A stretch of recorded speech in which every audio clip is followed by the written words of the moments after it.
Guys, what's going on? Danny's back.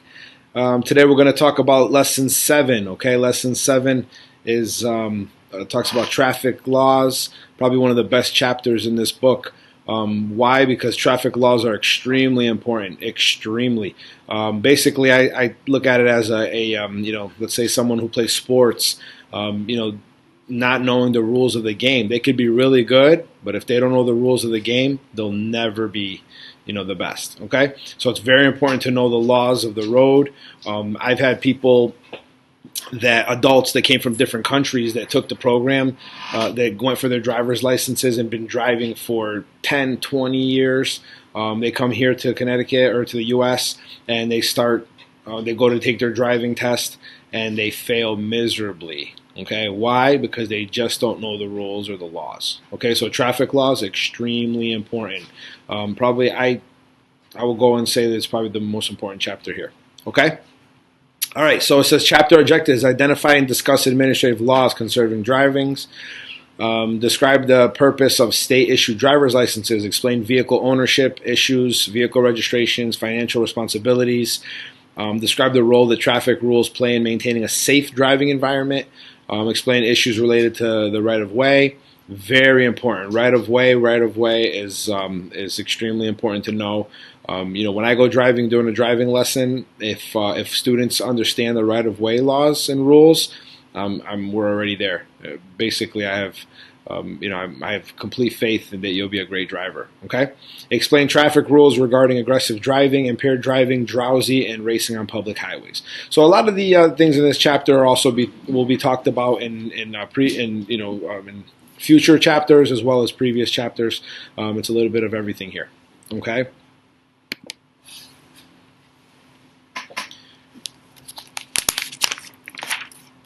All right. So traffic laws. Okay, let's get this to turn. All right. It says, for safe and efficient traffic movement, drivers must know what is expected of them and be able to predict the behavior of other traffic users. The purpose of traffic laws and rules of the road is to prevent traffic crashes and promote the orderly flow of traffic by ensuring drivers are qualified to operate a motor vehicle, provide rules for the highway users' behaviors, helping highway users better predict what the other highway users will do, serving as guides to law enforcement and courts, okay, because there has to be some type of jurisdiction rules for the police officers to go by, and that's why we have traffic laws, okay?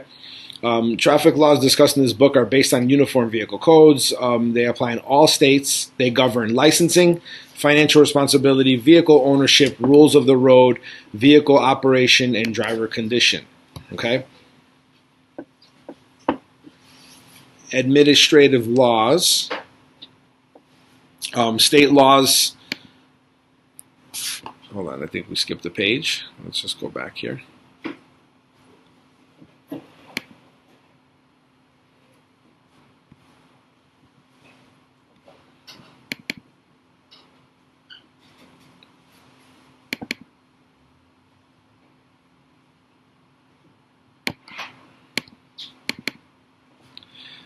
No, it doesn't want to go back.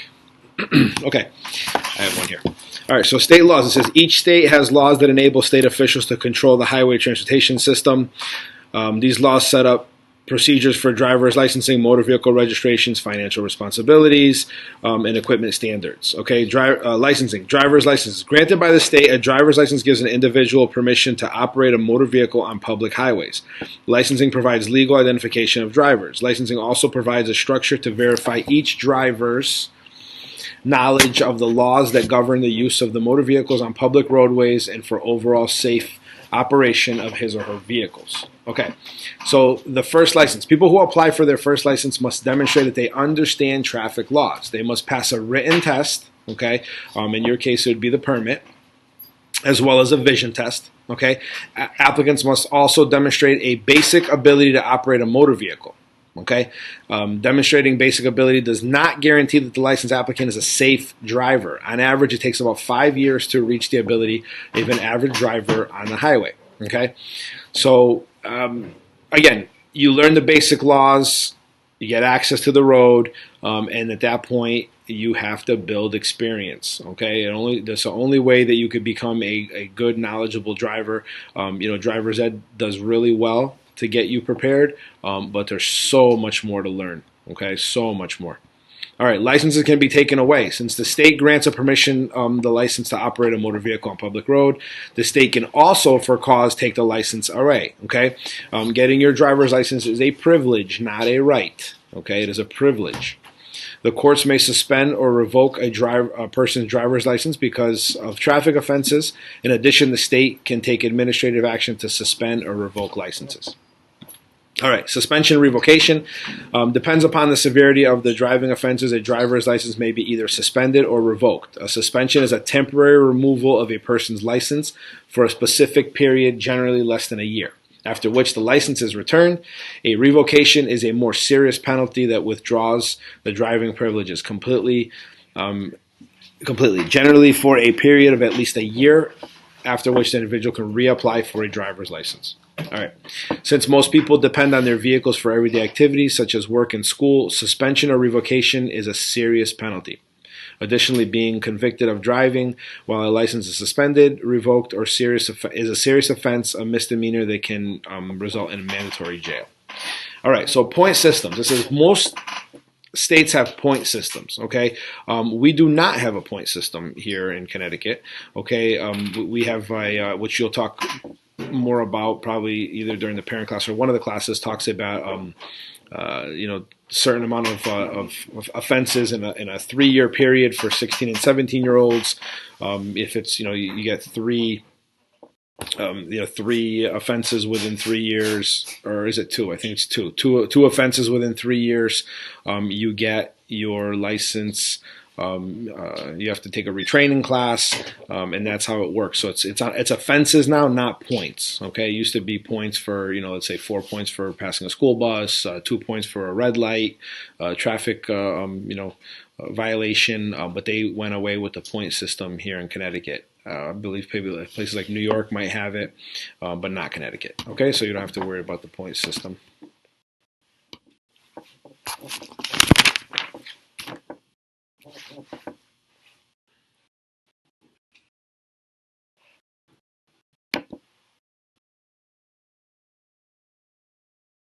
Okay. Financial responsibility. So it says all drivers must show proof of financial responsibility, the ability to pay for any damages resulting from a collision, regardless of who is at fault. Okay, you will talk more about that later chapters. I think it's in lesson 11, chapter 15. You'll talk more about financial responsibilities, insurance, and things like that. Okay. Failure to show proof of may lead to suspensions of one's driver's license. Vehicles owners who fail to show proof of financial responsibility also may have their vehicle registration suspended, and license or registration will remain suspended until the person demonstrates proof of financial responsibility, okay, which is insurance, and so on and so forth, okay. This is the amount of money or security needed to satisfy the financial responsibilities that result from collisions. No more than $25,000 for any one collision. That's all, like I said, all insurance things that you'll talk about in a later chapter. Showing proof of financial responsibility. It says there are at least 3 ways drivers and vehicle owners can demonstrate proof of financial responsibility: possess automobile insurance, deposit money in an amount required by the state, and deposit bonds or other securities, titles of property or certificates sufficient to meet the state's requirements. All right. Some states do not require insurance. Not all states require motor vehicle operators to or owners to carry liability insurance. However, since few people have the money or other securities, although there are not many states, that's for sure. Okay, immediately available to meet the requirements. Most drivers carry automobile liability insurance. Okay, vehicle ownership and registration. So certificate of title. A certificate of motor vehicle title is required to demonstrate proof of ownership. So basically, I look at a title as like a birth certificate for a vehicle. It tells you everything about the car, who owns the car. Okay, if you buy a vehicle and you do not pay the vehicle 100%, and let's say you get a loan on it or you owe money to someone, they are legally bound to keep the title until the payment is satisfied and you're paid, and then you get the title and your vehicle is yours. Okay, until then, most of the time it's the bank that owns it. If it's another person, it gets a little tricky, because if it's another person, you're buying a private owner, and that person has the title, and you don't pay them, you can't register the car. So it doesn't really work unless it's a bank. The only time that you could do that is if it's a bank, and they have the title while they're loaning you the vehicle. Okay, but if you buy a car from a friend, you're most likely you have to pay the whole thing. Otherwise, you won't be able to register the car in your name.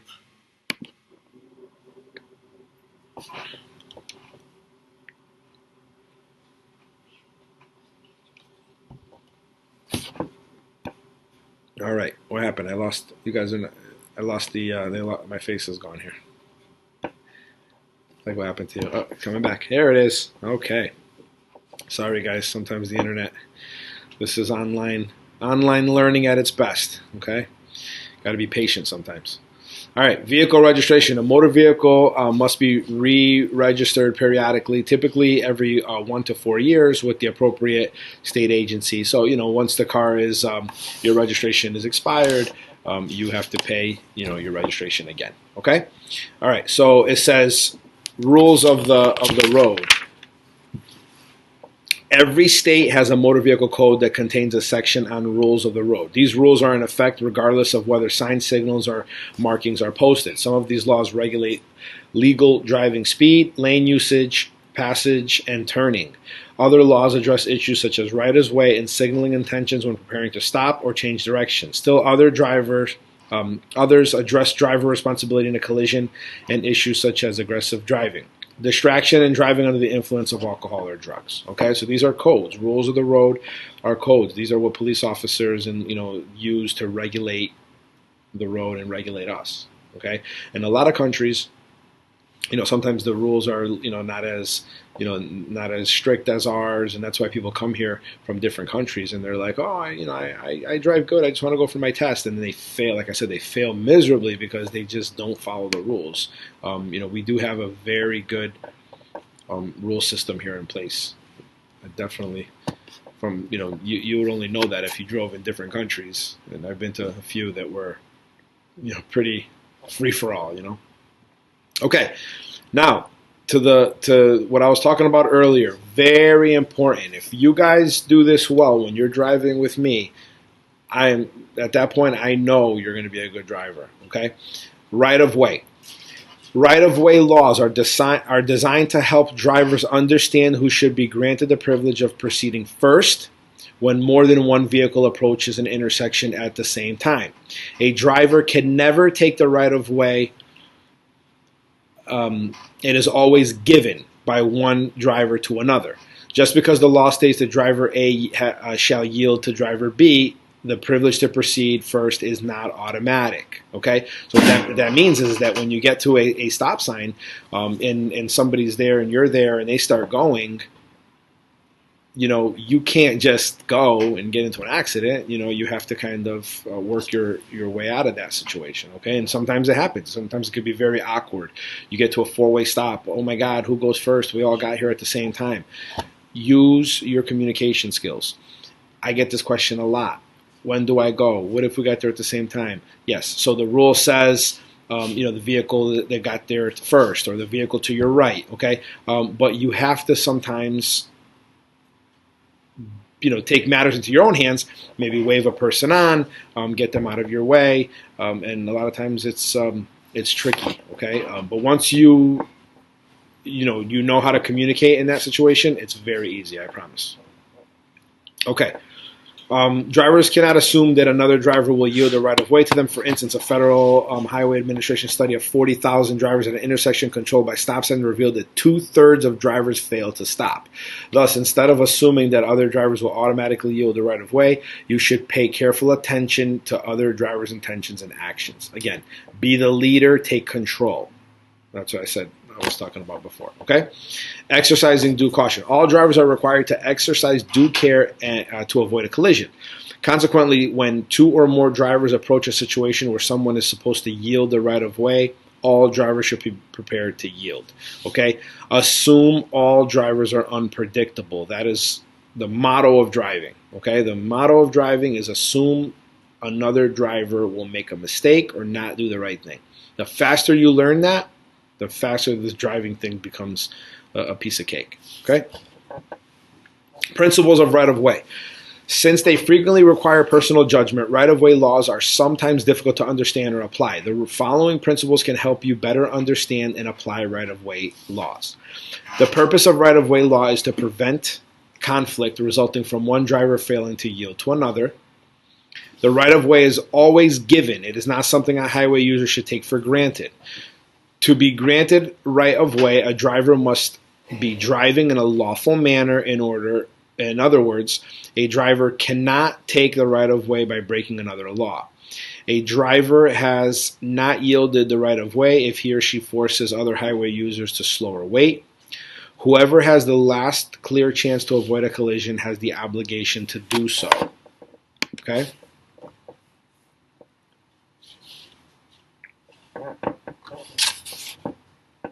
Okay. Pedestrians, right-of-way, and crosswalks. When traffic control signals are not in place or not in operation, the driver of a vehicle shall yield the right-of-way to a pedestrian crossing. The roadway within a crosswalk on the same side of the road, or when a pedestrian is approaching so closely from the opposite half of the roadway as to be in danger. Examples of right-of-way. So it says the following graphics provide examples of common right-of-way situations and how to negotiate them safely. Entering an unmarked or open intersection. So when two vehicles approach or enter an intersection from different roads at the same time, the driver of the vehicle on the left should yield the right-of-way to the vehicle on the right. Okay? Gold car yields to green car. And in the next picture here on the right, this one, gold car yields to green car. Okay? Lane ends or is obstructed. Okay, so this is very, very, very common on highways. A lot of people ask this question when they're, when they're on the regular road. If there's a car blocking, who gets to go first? Okay, it says when a lane ends or there is an object in the lane, the driver of the vehicle using the lane should yield the right of way to the oncoming or following vehicles in the adjacent lane. So if you have, a mailman, something here stopped on the right side of the road, and you're driving behind it, you have to yield to the vehicle that's on the other side. So that means that you have to wait. When it's clear, you make your move. Okay, so that's like I said, I get that question a lot. Okay, if there's a vehicle in front of you, you yield and wait till the vehicle oncoming is out of the way, and then you go. In some cases, you might even what they call splitting the distance. You might be able to make it in between. See where the arrow is here in picture number 3. Between this vehicle and this vehicle, you might actually be able to get there. This guy who's driving, you push on them a little bit, they'll move over. This one's not going to go anywhere because it's stopped. So you kind of have to make it through there. But that's judgment as you get better. You know your vehicle, your space of your vehicle. It'll be a lot easier to make a decision once you're better at it. Okay? All right. Next. All right. More pictures. Okay, so entering a roadway from driveways, alleys, and parked positions. Okay, so when you're entering a roadway, okay, the gray van wants to enter the road here. They have to yield to the blue car. A lot of times, if you're coming out of Southington at the high school and you're getting picked up and you're on the side of the road here on the pulled over, you have to make sure you check for this vehicle, the blue car coming. Now, how do you do it? Check your mirrors, yes, okay, but you cannot forget signal, check your mirrors, and you have to look over your shoulder. This is a blind spot right here, okay, that's a blind spot. You have to look over your shoulder. Okay, red car yields to blue car and gray van. So this vehicle is pulling out. Regardless of whether they're going right or left, they have to watch both sides before they can pull out. Okay, and this is easy. We all know that. All right. Gold car yields to blue car, obviously because they don't have any stop. The gold car has a stop sign, has to wait for the blue car to go before they can pull out. Once this vehicle stops here, they could definitely edge up a little bit more here so they can see better if they need to. Okay, you make a stop here at the stop line, very important, especially on the test. Pull out and check better. Okay, you are allowed to do that. All right.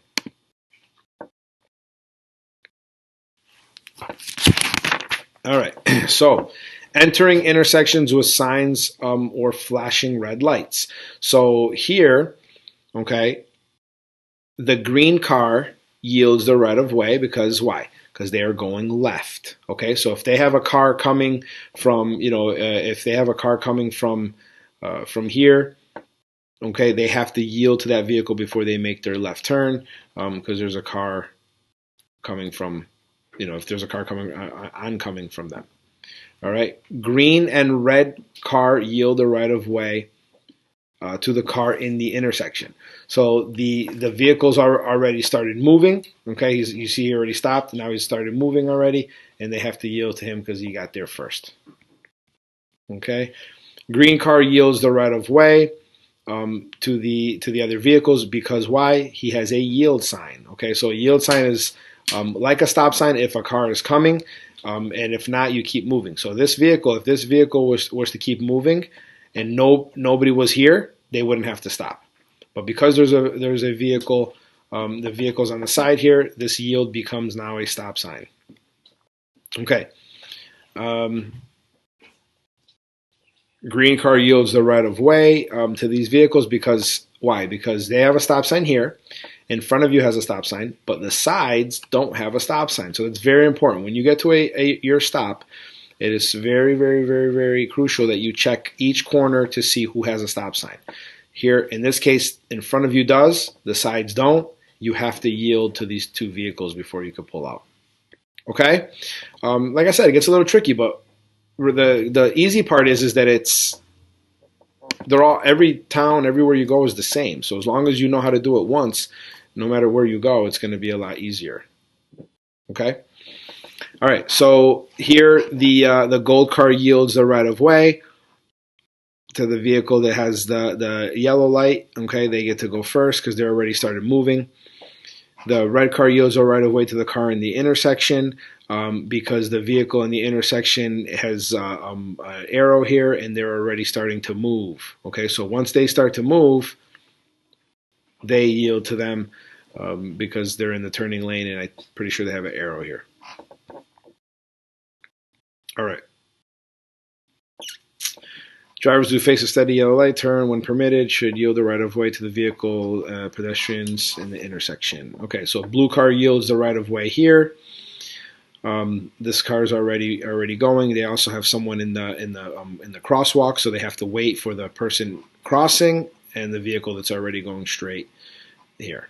Okay, all right. Blue car yields the right of way. So here, this is there's a situation like this off of the highway by the Farmington Marriott, actually by the bus station. You're coming off the highway, you're going right. Now, this vehicle here, the blue car, does not have to stop as long as nobody's coming from here where the red car is or from this side going, from in front of them going left. Okay? So if there was a vehicle here, they have to yield. If there was no cars, the blue car would just kind of look and just keep it moving. Okay? That's yield signs are like stop signs unless there's nobody coming. If there's nobody coming, you just keep it moving. Okay, freeway merge. So merging is defined as a coming together of or blending of vehicles to maintain a smooth flow of traffic on freeway. So this is a highway situation. This happens on roads too sometimes, but this particular picture is a highway. Okay, so this vehicle is coming in. Okay, so as this vehicle is coming in, they have to accelerate. They have to speed up. Around here is where they have to start merging because the lane's going to end. It's not going to end, but the lane is going to become the highway. So as they're coming in here, this vehicle has a couple options. Either A, they slow down, B, they speed up, or C, they move over to the other side. That's the best option. If you can move here, get out of the way into the left lane, leaving the highway open. The same, for this vehicle to come in, then you're all set. Now, if not, you slow down, speed up a little bit according to how fast that vehicle that's coming onto the highway is. Okay. Again, always if you're the highway car coming into the highway, signaling left. Adjusting your speed, most of the time speeding up and checking over your shoulder quickly. It's a split second when you check over your shoulder. You should already be 99% sure it's okay. The blind spot shoulder check is just the last second before you get in, split second. Okay. Entering and passing through traffic circles. All right, so traffic circles are the cars entering. Okay, cars entering the traffic circle yield to the vehicles that are already in the traffic circle. Okay, so if one of these is coming in, they have to make sure there's nobody there, and then they come in as they go. It just goes around in a circle. This vehicle wants to get in here, they got to wait for this one. Once this one goes out of the way, they get in. Okay, so traffic circles are they're more common now. They use them in a lot of places where traffic might not be too much for where they put traffic lights. There's one. You'll see one if anybody ever took the back roads to the Clinton outlets, to the beach, the outlets there. There's one on your way there if you take the back roads. Okay, that's one that I can kind of remember. There's also one by the Big E in Massachusetts if you ever go to the Big E. There's one there. A lot of states have them. Florida has a ton of them. Okay.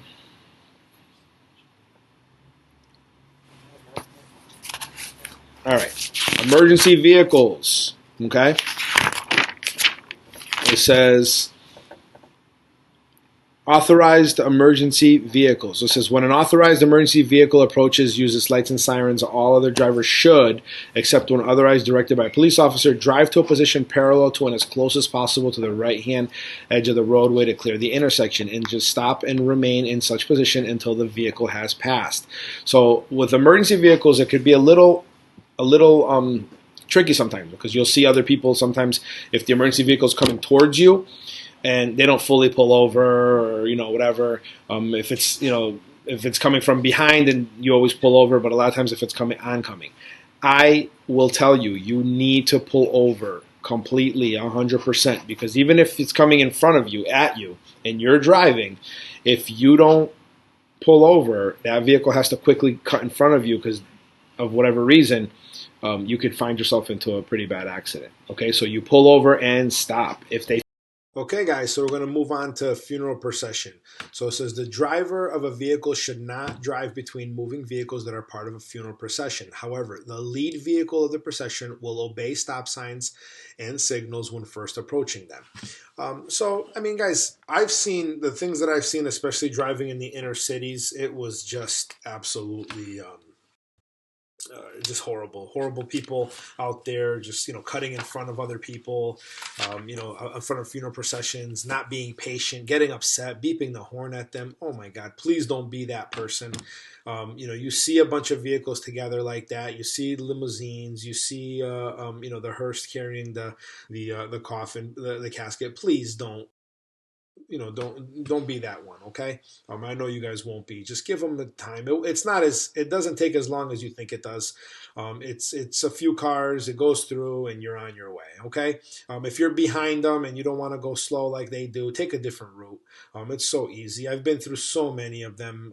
I've seen so many funeral processions during driving lessons and driving on my own and it's never been a problem. Never been a problem. Okay, don't be impatient and don't be that one. Okay, the vehicle usually the lead vehicles are always the limousines or the director of the funeral procession, and they'll make sure to stop at stop signs and red lights and then continue after that. But the other cars won't. They probably won't be doing that. The rest of the vehicles that are following will just keep going, and that's when you have to be careful, okay? Because they won't be stopping at lights and stop signs. So if you're this vehicle here, the red one, and you have a light that turns green and all of these cars are going, don't beep at them because they have to go. They have to get by, okay?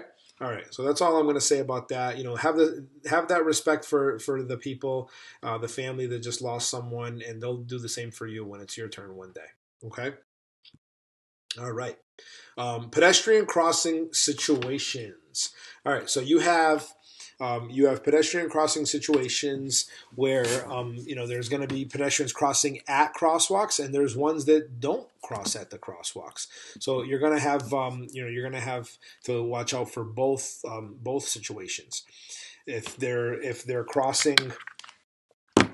crossing at an actual crosswalk, it's a lot easier because you're expecting it. And if they're not, and you're not expecting it, like in this picture, you always have to be on the lookout. I always have my eyes open, especially if you're driving in areas where it's a high pedestrian area. In Southington, there's the walking trail that runs across the whole town, really, and you're going to be going through that a lot, whether it's your lessons or your driving test.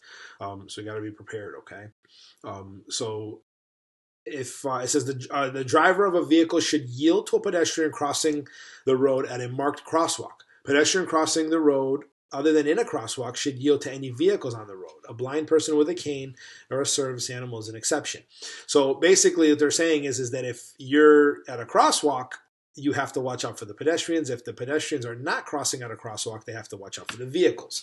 Okay, but at the same time, don't forget, you are a lot more powerful than a person walking as far as what can happen in case of an accident. So you have to be careful for them too. The last thing you want to do is hit a pedestrian even if they're not at the crosswalk. Okay, now maybe you won't be at fault depending on the speed, the witnesses, how fast you were going. There's a lot of factors there. Okay, so sometimes if you get into somebody's crossing where they're not supposed to, there's a good chance that maybe you could win the case, but try living with the fact that you hit somebody and killed them. It's not or seriously injured them. It's not fun to live with. Okay, be careful. You see the grandpa here with the grandson, and the mom, or maybe she's not related, who knows, but we could make any assumptions there. But you got to be careful because that happens a lot, especially in the summertime and the springtime. People are having a good time and they're walking, they're enjoying themselves, they don't really pay attention, especially young kids. Skateboards and bicycles and scooters, and they're going fast across the trail, and sometimes they won't even look left and right. As we've seen in the past, they'll just cross over. Some people are on their phone, they're on their iPads, or just listen to music, and they're not even paying attention. Okay. All right. So stopping for school buses. So this is important here because you're going to see this a lot. It says stopping for school buses. Generally, drivers are required to stop when they meet or pass a school bus loading or unloading children. However, laws vary from state to state, so you can find yourself involved in a school bus violation. All right. It is important here in Connecticut, whenever you see a school bus, whether it's in front of you or on the side of you or whatever, you have to stop. When the stop sign goes in and the red flashing lights go off, you get back and you go about your business. Do not try to beat the stop sign of the school bus when it's coming out. Just like a yellow light, it could pose a lot of danger. They'll get your license plate number. They'll report you. Another car will report you. You have to be careful because it's a big violation. Okay? Now, when do you not have to stop? So if you're the law says on the other side of a divided highway. So what would be the other side of a divided highway? If anyone's familiar with the Berlin Turnpike, that's a divided highway where you have two lanes, divider in the middle, and then two lanes going the opposite direction. If the school bus is on the right and you're on the left side of the road all the way to the other side, you watch for children to be ready to stop. You do not necessarily have to stop the vehicle if they're on the other side of a divided highway. And that's anything that has a divider in the middle. Okay. That's I don't see a school bus dropping somebody off on the right side and making them cross two lanes, jump a guardrail, and go over two more lanes. Okay, so chances are 100% of the time the kids will be getting off on that side of the buses. Okay, I hope you understand that. You always have to stop at a school bus, and you have to watch for children be ready to stop if it's on the other side of a divided highway. Buses are very important, dropping off kids. They have a lot of kids, they're usually little kids. They don't pay attention to what they're doing. They see their parents, they're running from anywhere. Their decision making and judgment is so far off that you cannot take it for granted. And they're so small. When they go in front of the bus, you don't even see them. When they have that arm that sticks out, a lot of the little kids, you don't even see them sometimes. I'm like, whoa, where'd they come from? You got somebody and a little backpack running by, and you got to be very, very careful with that. Okay? All right. Traffic control laws. Obedience to traffic control devices. All drivers must obey the traffic control devices unless otherwise directed by a police officer or other person of authority.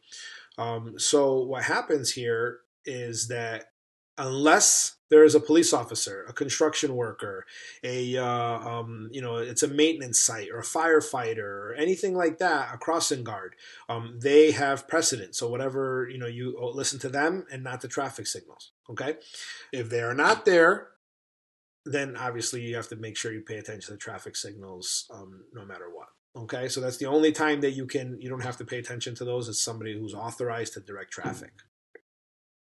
Okay, traffic control signs. You have a green light, a steady yellow light, and a steady red light. Okay, so let's talk about that real quick. If it's green, okay, you go.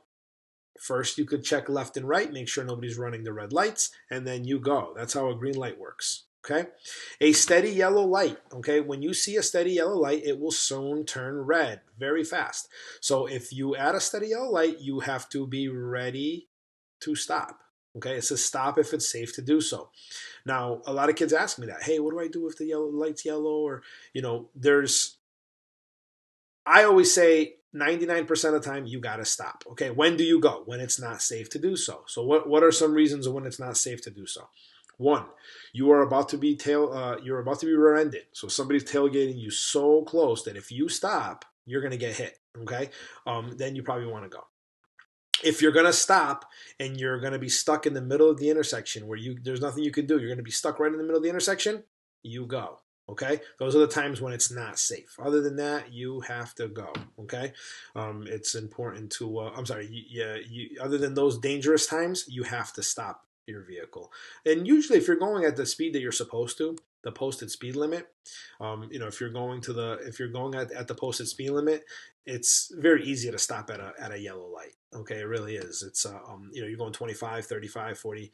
It's very easy to stop. If you are going exceeding the speed limit and you're going very, very fast, then I could see where you'd be like, well, I can't stop.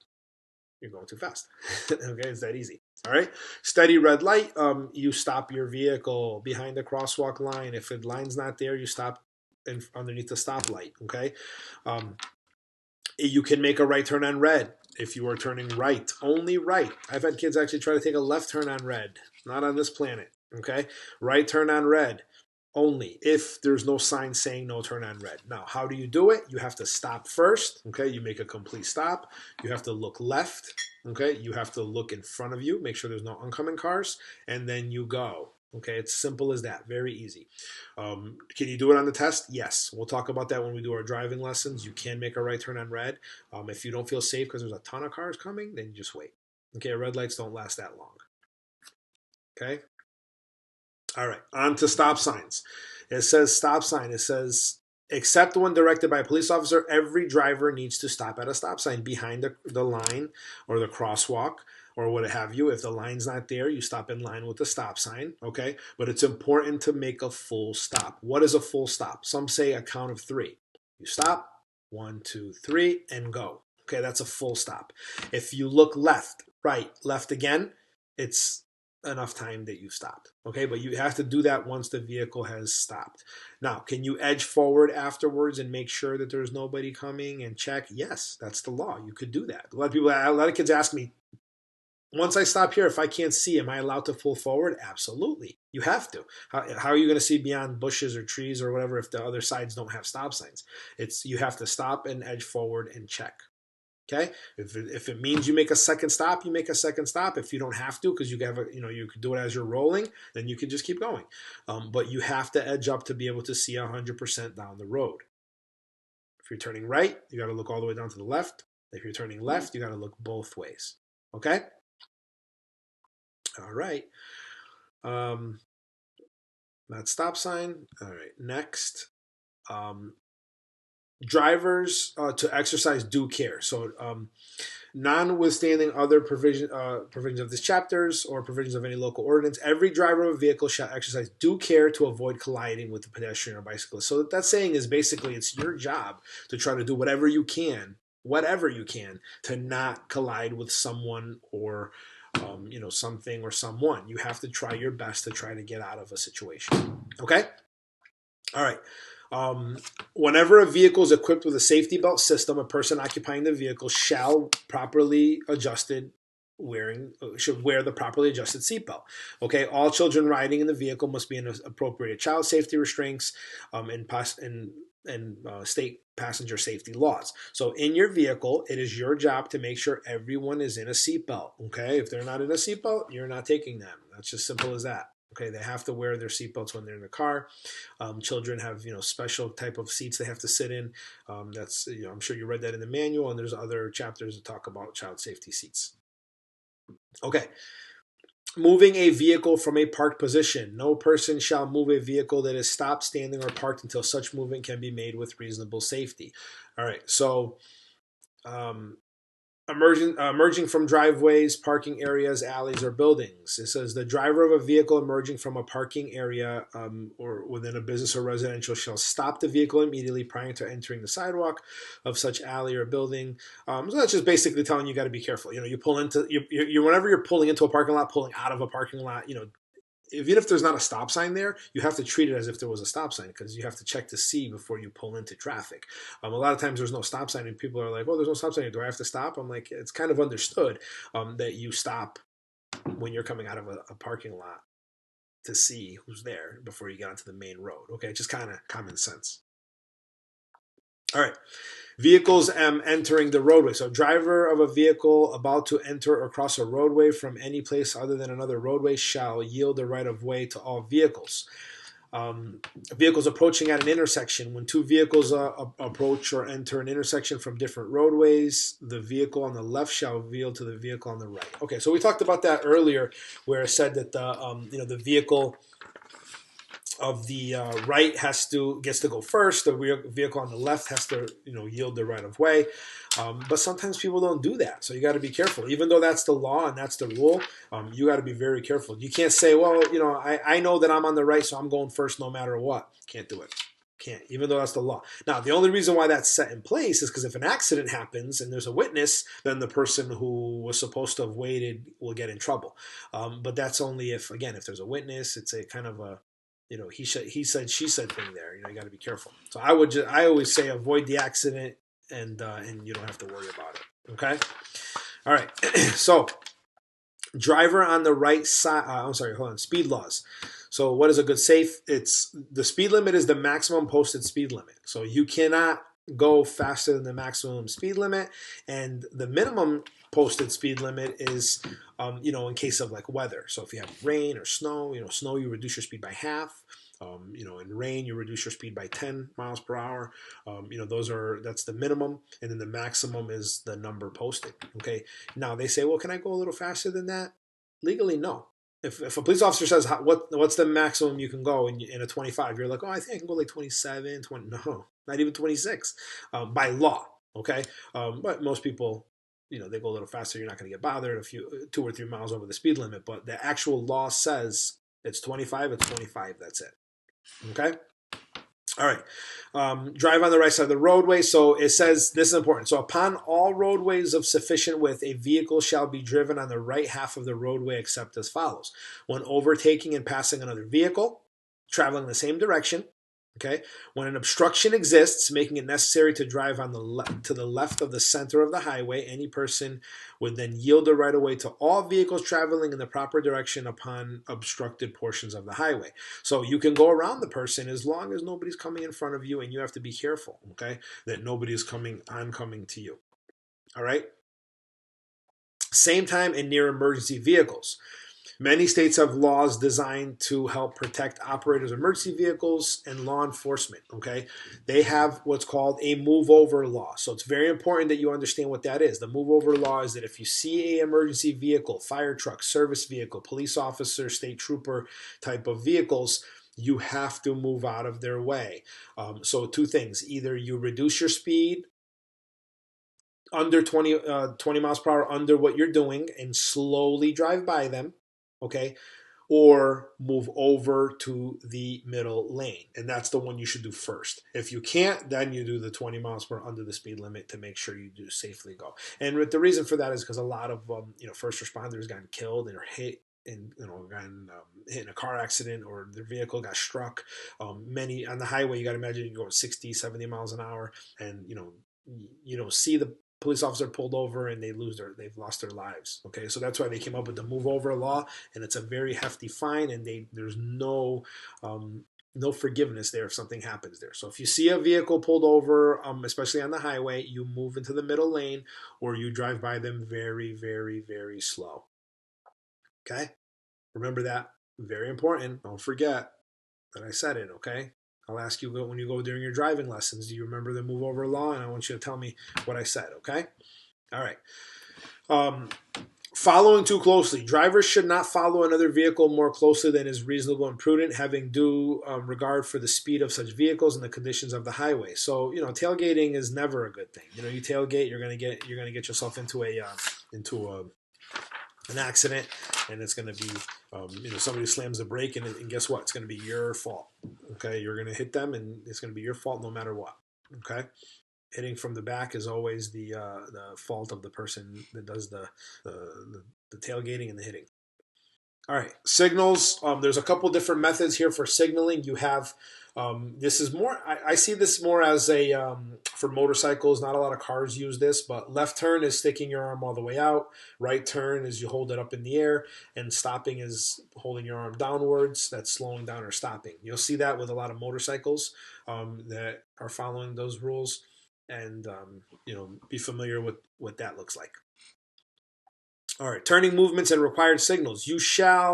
No person shall turn a vehicle without using a signal, a hand or, electronic signal. You must let people know that you are signaling. Okay, if there's witnesses around and you hit somebody or somebody hits you because you didn't signal, that it could be your fault. Okay, and somebody sees that, it's going to be your fault because you never used your signal. Okay. No person shall stop and suddenly decrease the speed of a vehicle without first giving an appropriate signal, tapping on the brake a little bit, letting people behind you know that, hey, I think I'm going to slow down, and before you stop. Now, if there's an emergency situation where there was an animal in the middle of the road or something happened or some freak situation, you have to slam the brake and the person hit you, they're tailgating you, they couldn't stop, it's going to be their fault, but you have to prove that there was an emergency in front of you. Okay? All right. Left turns. The driver of a vehicle intending to turn left shall approach the turn at extreme left-hand lane. So that means you have to stay close to the left side. If you're taking a left turn, you have to stay close to the yellow line before you make that. Give people enough room to go around you. And then when it's clear and there's nobody in front of you, you make your turn. Okay? A two-way left turn lane, that's also called a shared left turn lane. Those are, you'll talk about that in a different chapter, where you have to go into that lane before you make a left. You can't do it from the middle lane. Usually there's 3 lanes, right, middle, and then the shared left turn lane. You have to make sure you make the turn from there. Okay? Stopping when traffic is obstructed. It says no driver shall enter an intersection or a marked crosswalk of any railroad grade crossing. That obviously you know that nowhere near the railroad tracks. Even though you think that it's not in use, I wouldn't take a chance. Okay. Limitations on backing. Do not try not to back up your car into traffic. That's a good way to get hurt and lose your life possibly. Okay. I would never back into like a busy street. Always find a way to turn around, even if you have to go on the grass. Okay.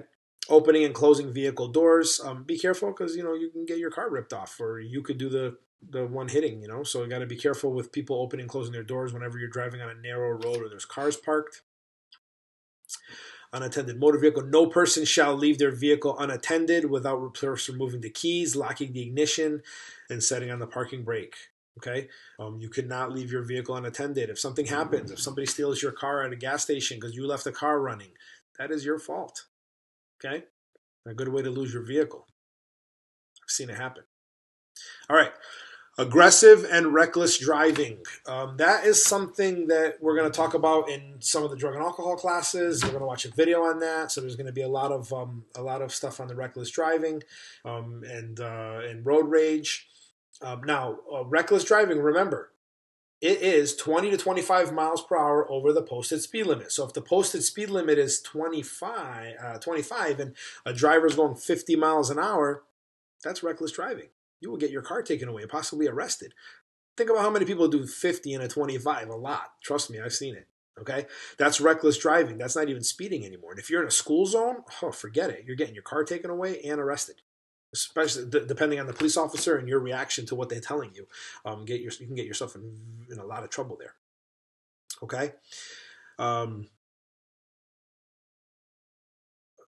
Okay, let's see what else we got. Aggressive driving and road rage. Again, I said that's going to be on the drug and alcohol classes. You got some road rage videos and aggressive driving videos there for the during the drug and alcohol portion of the classes. Okay, racing on a public road. Remember, if you're racing on a public road, there's the penalties for that as well, especially as a driver. You'll see that, again, when we do the classes for the drug and alcohol. You'll see the penalties for racing on public roads and all of the penalties for that, okay? Let's see what else we got. Homicide, vehicular homicide. Again, these are all things that will be talked about during the drug and alcohol. Consuming other drugs, like a DWI, DUIs, that's all for another class. Implied consent law, that's the last one I'll talk about, and then we will be done, okay? Distracted driving, that'll be talked about during the drug and alcohol classes. All right, implied consent is administrative license revocation. What that means is that by getting your driver's license in Connecticut, by signing and getting your license, you're giving police officers permission to pull you over if they feel necessary. Okay, so you can't say, "Hey, why are you pulling me over? I don't want to be pulled over." You know, that is a law you're giving consent to the police officers to pull you over, and you gave that law when you signed for your driver's license. So if you get a license, you consent to that law. Okay, that's called implied consent and administrative license revocation. All states have this law. Okay, you're agreeing to give permission to be checked for alcohol or drugs or whatever. Okay, and if you want, you could read it right here. It's this paragraph, and you'll know exactly what I'm talking about. Okay, additional laws, again, that's going to be about the drug and alcohol. We'll talk about that later, and as well as drowsy driving, littering, preventing littering. That's going to be talked about, and the littering here, and they talk about it because it's crazy. I've seen it. Please don't be those kids. Don't let me see you do that on the street late at night or whatever. Don't be those kids that go to Wendy's to get food and throw the whole bag out of their window on their way home. I mean, that's crazy. That's so bad. When I see that, I get so upset. Garbage all over the parking lots and throwing a bag of food right out of the window. I've seen it done. I literally seen it in front of my face. People doing that, and it's like, you can't. There's garbage cans everywhere. Stop at the gas station. Stop over here. Just throw your garbage in where it belongs. You really want to live in a place where there's litter and garbage everywhere? I can't. When I see that, I can't imagine how those kids were raised. I really don't. I don't. And if you see your friends doing that, tell them something. Be like, you can't just hold that for a second until we get to where we got to get to and throw it away. It's so easy. It's not like there's no garbage cans around. Okay? All right, guys. So you're all set. All right. So this lesson is all done, and we'll see you for the next one. Okay. I think the next one should be lesson 8, if I'm not mistaken. Okay. All righty. Take care. All right, guys, awesome. First part lecture there is done. You are doing great. Keep paying attention. Moving on to the next video, and it's coming up right now.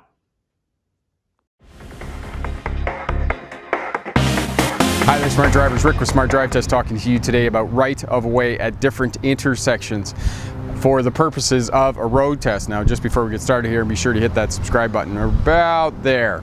That way you'll get access to all of the great information as I get it available to you for those of you working towards a license or starting your career as a truck or bus driver. Now, this video is going to give you an overview of right of way at different configured intersections, mostly in residential areas. We're not going to do complex intersections on major highways and thoroughfares. for the purposes of this video. I'll do another video on complex intersections and right-of-way. Now, and just everything that I talk about, stop signs, yields, and right-of-way from alleyways onto public highways, all of the links are down in the description, so have a look down there if you want more detail on a particular section. As I said, this is just an overview of different kinds of intersections that you're going to encounter for the purposes of your road test. As well, remember, keep in mind what I always say to students: you can be right or you can be dead right. Just because you have the right of way legally, think about it defensively. If you go, are you going to risk a crash with another road user? And are you doing something defensive? And are you keeping the examiner safe? Are you keeping other people and other road users safe? So sometimes you have to yield even though you have the right of way. So keep that in mind when you're driving. And the other thing I'll say for the purposes of your road test, if you're the least bit in doubt on your road test, stop. Simply stop, wait for the other road users to move or carry on with their day, and then proceed. If you're the least bit doubt, do not plow forward, because oftentimes that results in an automatic fail on a road test. Now, one other thing that I'll mention to you is make sure that you practice in and around the licensing center where you're going to be taking your test. And think a little bit about urban planning, because here in Vernon we have two main north-south routes, Highway 27th Avenue rather, and Highway 97. They run north-south through the city, and those are the major highways, and you have to cross those if you're going east-west as well. Vernon is in the Okanagan Valley, so if you see a mountain on your right and your left, you know you're heading north or south, because they're on the east and west of the city. And different cities in the world, some cities grew up with the motor car. Los Angeles, for example, grew up with the motor car, so its streets are designed for motor cars. If you get to London, England, or you get to Mumbai in India, these old cities are not designed for cars. Sydney, Australia, if you get down on the rocks underneath the Harbour Bridge there, it's following the coastline, it's not on a grid. So know a little bit about the geography and how the city follows that geography and how the roads are planned. Which roads are your main thoroughfares? Which roads are going to stop every block because there's a stop sign as the minor streets intersect with the major streets, because that's going to determine your right of way as well. So think a little bit about how the city is laid out. And I did watch one of the road tests in California there, and it was a fairly easy road test. Big wide streets, not many controls, because the urban planning was obviously done thinking around the motor car. If you get into some of these older cities, it's not going to be the same. It's going to be a little tougher for those of you taking a road test, and about right of way. So what we're going to do today is we're going to go to different intersections. We're going to give you an overview of right of way and give you a little bit more information. And as I said, the full details for each one of these intersections and right of way is down in the description box, so look down there. So stick around, we'll be right back with that information.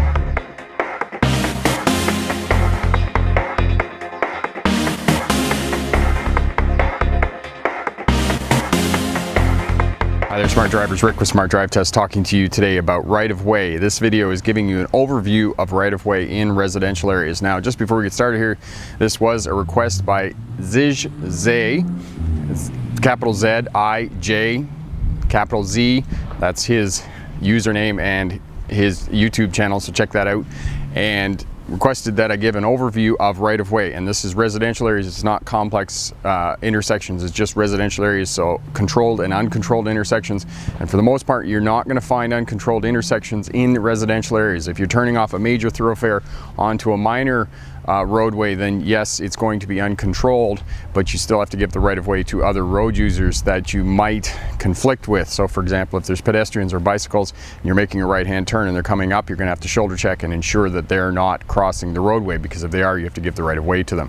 Most of this is controlled intersections, so stop sign, yield signs, dead-end streets, and streets that do not enter, so you either have to turn right or left at the intersection. Also, we're going to talk about alleyways, and we're going to talk about what to do if you're at a stop sign facing another stop sign or facing a private road, and how you deal with that and give right of way to other road users for the purposes of the road test. If you come down a road like this, the right of way, you have to give right of way to other road users, any road users that are on a bicycle or pedestrians that are here, because obviously this sign up here behind me, you're going to have to do a U-turn and go back the other way, because this is the sign that indicates that the road is a dead end. Now, this is a quiet residential area, and it's just there aren't too many people. There is a footpath that comes up over the hill here, but as I said, it's unlikely there's going to be anybody else around, but do your proper scanning patterns. You may have to do a 3-point turn to get around. On this road, you would have to do a 3-point turn. In some instances on a cul-de-sac and those types of things, they're not going to have this sign, but on a cul-de-sac, you're going to have to do a U-turn. So simply give the right of way to other road users, pedestrians, anybody pulling out of driveways, and people on scooters and bicycles and those types of things.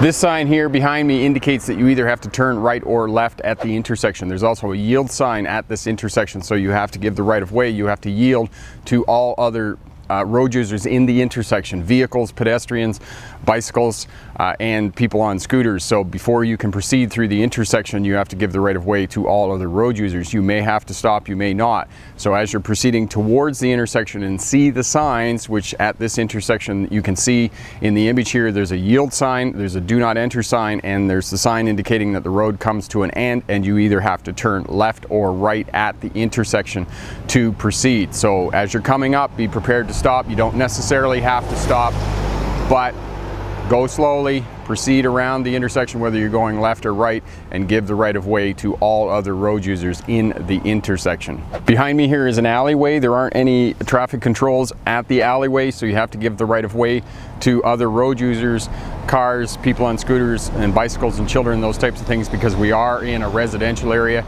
So you don't have to stop, but you do have to slow down to a point where you can scan the intersection thoroughly and ensure that there aren't any other road users that you have to yield to or give the right of way to.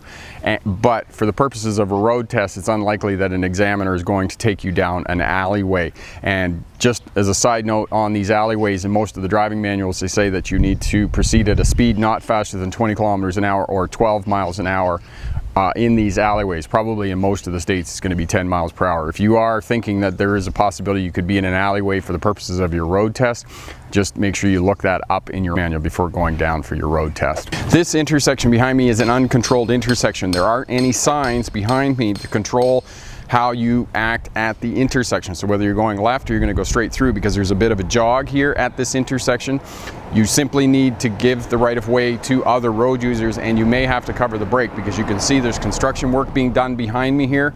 And yes, we are in the summertime, and if you're taking your road test now, you're probably going to encounter road construction, and you need to go slowly around these temporary work areas where construction workers are working and give the right of way to them.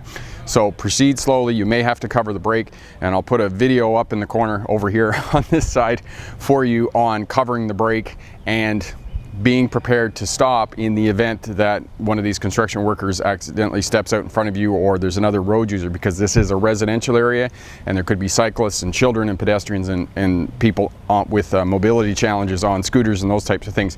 So you need to be prepared to give the right of way or yield to other road users, even though it is an uncontrolled intersection.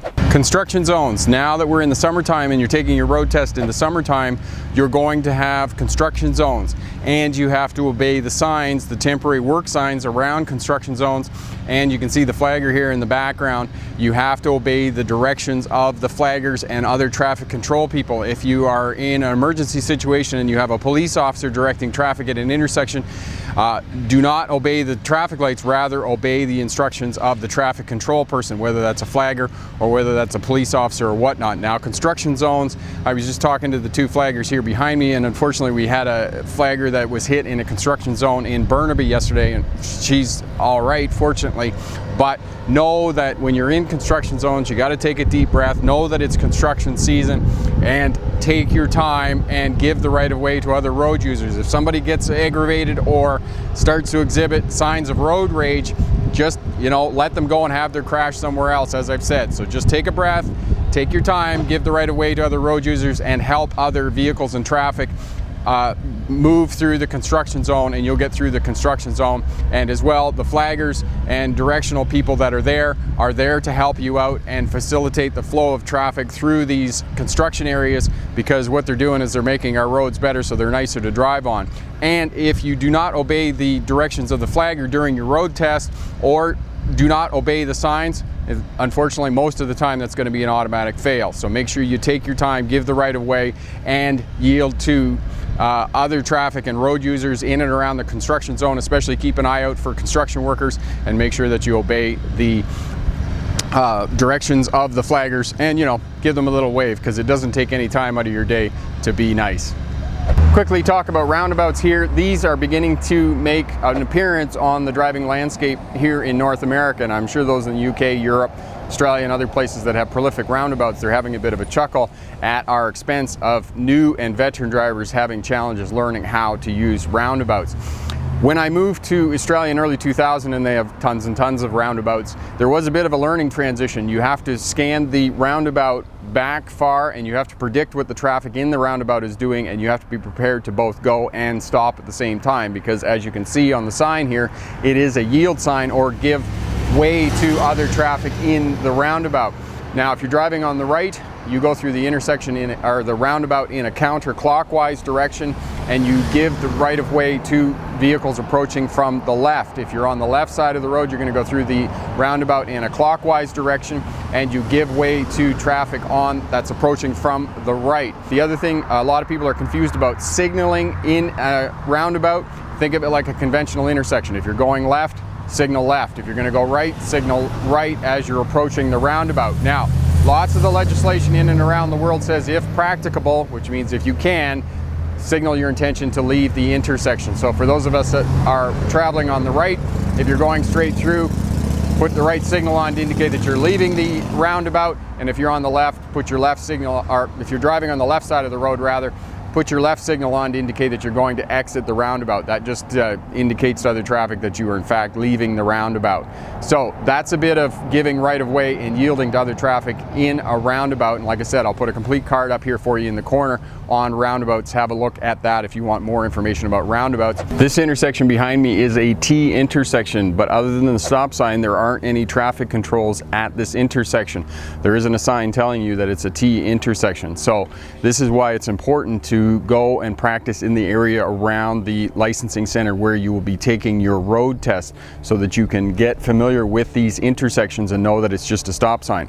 As well, there aren't any stop lines here on this roadway or crosswalk lines, and there isn't a sidewalk or a footpath. So you have to stop where the two roads meet and then give the right of way to other traffic and other road users, and then proceed after you come to a complete stop. And I'll put a video up in the corner here on stopping positions for stop signs. As well, I'll put a video up for coming to a complete stop and how to do that for the purposes of your road test. So have a look at those videos as well after you have a look at this overview on giving the right of way and yielding to other traffic. So that's how you deal with this intersection that has a stop sign but no crosswalk line or stop line. You stop where the two roads meet, come to a complete stop, give the right of way to all other road users after you come to a complete stop, and then proceed. And make sure you signal, because you're going to have to go either right or left. And the examiner, they're good about giving you plenty of notice about whether you have to turn right or left. This intersection behind me here is a little bit more complicated than most of the intersections, because there's a stop sign on this side of the intersection. On the other side of the intersection is a private road. The private road doesn't have any controls. As well, the east-west thoroughfare is the through road, one of the main through roads through this suburb. So as you come up here, you have to come to a complete stop before the stop line on the roadway, and you have to yield and give the right of way to all other road users. And if there's a vehicle across the way there and they're turning left or right, it's unlikely they're going to go straight through. But you have to give the right of way to them. They have the right of way over you, because there aren't any controls at that intersection over there. So you have to wait for the intersection to clear completely before you either turn left or right, because it's unlikely that you're going to go straight through. You're either going to turn left or right here. You're not going to go onto that private roadway for the purposes of a road test. So know that. Stop completely before the stop line. Give the right of way to all other road users in the intersection, and the through road is busy, so you're going to have to take your time, come to a complete stop at the stop line, and you probably won't be able to see at the intersection. So after you come to a complete stop, creep forward until you can see. Give the right of way to all other road users. There isn't a footpath or a sidewalk on this side of the road. On the other side there is, so most of the pedestrians are going to be on the other side of the road, but just keep a lookout for that and scan well before you proceed out into the intersection. Give the right of way to all other road users, and give the right of way to the traffic on the other side of the road, because that's a public roadway and there aren't any controls on that road. So give the right of way to all other road users, scooters, bicycles, riders, vehicles, and then proceed once the way is clear and you've given the right of way to all other road users. This intersection behind me is a conventional intersection. The east-west road, which runs this way, is the main thoroughfare, and there aren't any traffic controls on that roadway, but the two roadways that intersect with it both have stop signs. And this intersection here on this side where I'm standing, you can see that there's a crosswalk line and there's a stop line, so you have to stop before the stop line. And if you can't see the intersection clearly, after you come to a complete stop before the stop line, then creep forward until you can see.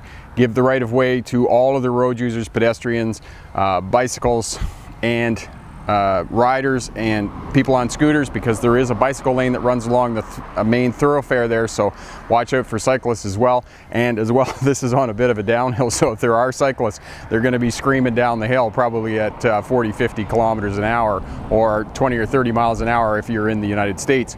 So know that you need to give the right of way to all of the road users, and if there's a vehicle on the other side of the intersection that's turning in the same direction that you're turning, it depends on who arrives first.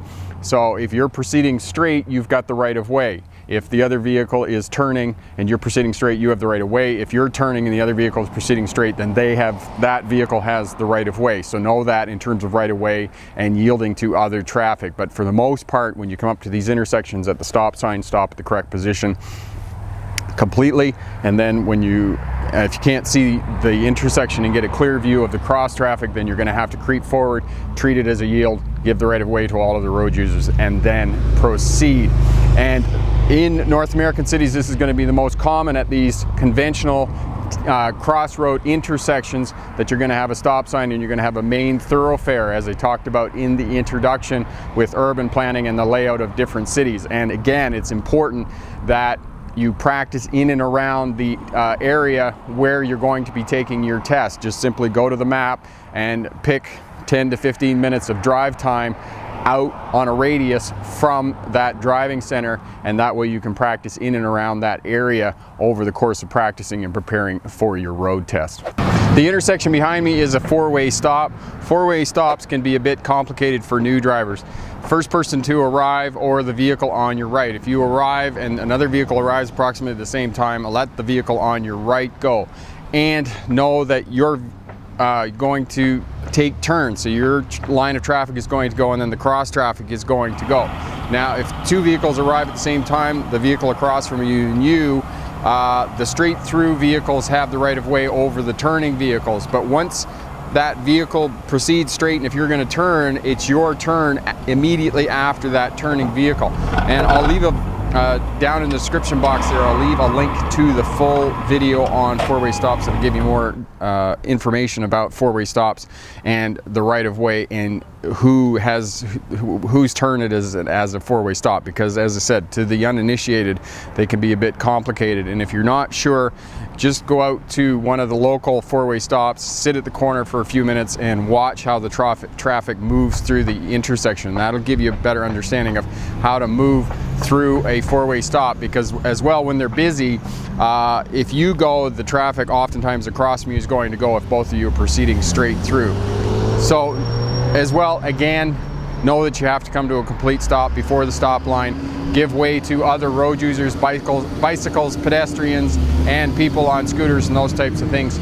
So it's a conventional stop sign, all the rules apply, stop at the right position, and first person to arrive, take your turn, or if you're unsure, let the vehicle on the right go. Yield signs, you have to give the right of way to other pedestrians, road users, cyclists, those types of things. This one is near a high school. The high school is just over here to my right. So in the morning when school lets in and the afternoon when school lets out, they're going to be fairly busy with pedestrians here at the crosswalk, and you can see the crosswalk on the roadway there. So you're going to have to give the right of way to pedestrians, cyclists, and people on scooters when you're driving on these slip lanes. Otherwise, if the intersection is clear, you can proceed. This is the most common place that you're going to find yield signs. I know that in the States they have them on some of the on-ramps to freeways and acceleration lanes. That's more to assign responsibility in the event that there's an accident for insurance companies and those types of things. Most of the time you just get onto the acceleration lane and accelerate up to the speed of the flow of traffic and merge onto the highway. I know that quite a few people have said, oh, other people don't help. Well, if you signal early and communicate your intentions that you're going to merge out onto the freeway, other people will help you. So you will find some yield signs there as well.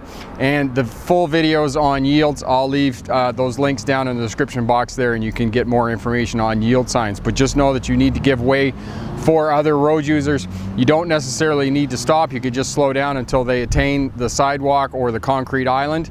And once that's clear, then you can proceed. You don't have to come to a complete stop for the purposes of a yield sign. Quick review of right of way.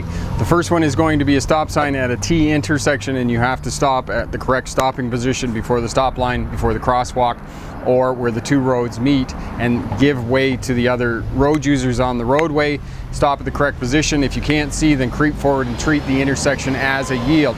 If you're coming out of an alleyway or a private road onto a public road, you give way to all of the other road users, and when the way is clear, then you can proceed. You have to yield. Now, yield signs are not very common anymore. Most of the time they're on slip lanes, or they're going to be on freeways in some of the states in the US.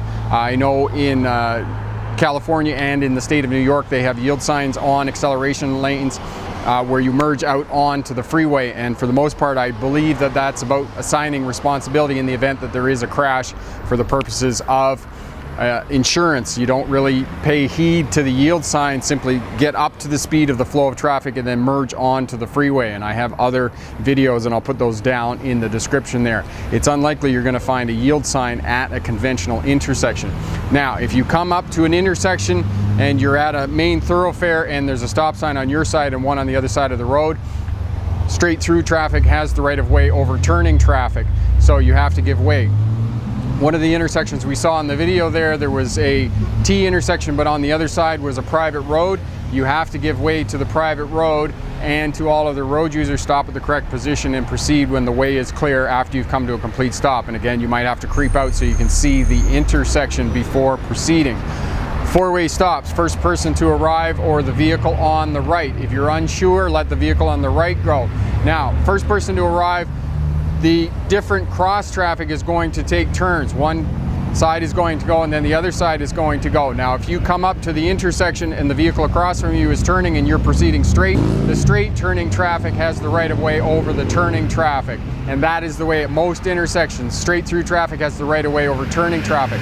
Now, obviously at most of these intersections, you have to give the right of way to pedestrians, cyclists, and people on scooters.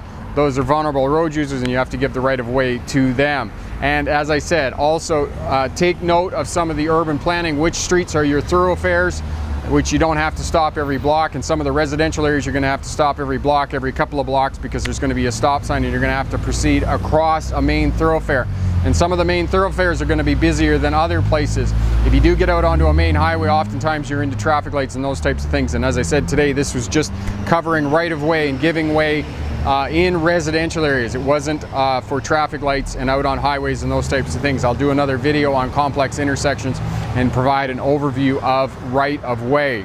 Question for my smart drivers: what is the most complicated residential intersection that you've encountered that has given you some difficulty and haven't understood exactly right of way, or what was the correct procedure for proceeding through that intersection? Leave a comment down in the comment section there. All of that helps out the new drivers working towards getting their license and passing a road test. If you like what you see here, share, subscribe, leave a comment down in the comment section. As well, hit that thumbs up button. Check out all the videos here on the channel if you're working towards a license or starting a career as a truck or a bus driver. Lots of great information here as well. Head over to the Smart Drive Test website. Awesome information over there and online courses that you can purchase. All the courses are guaranteed. Pass your road test first time within 30 days or money back guarantee. As well, at the end of this month here in the summertime, we're going to bring out Air Brakes Explained Simply. It's a manual that updates the 40-year-old air brakes. As well, there's 100 multiple choice questions that you'll be asked on both a practical and a theory exam. I'm Rick with Smart Drive Test. Thanks very much for watching. Good luck on your road test. And remember, pick the best answer, not necessarily the right answer. Have a great day. Bye now.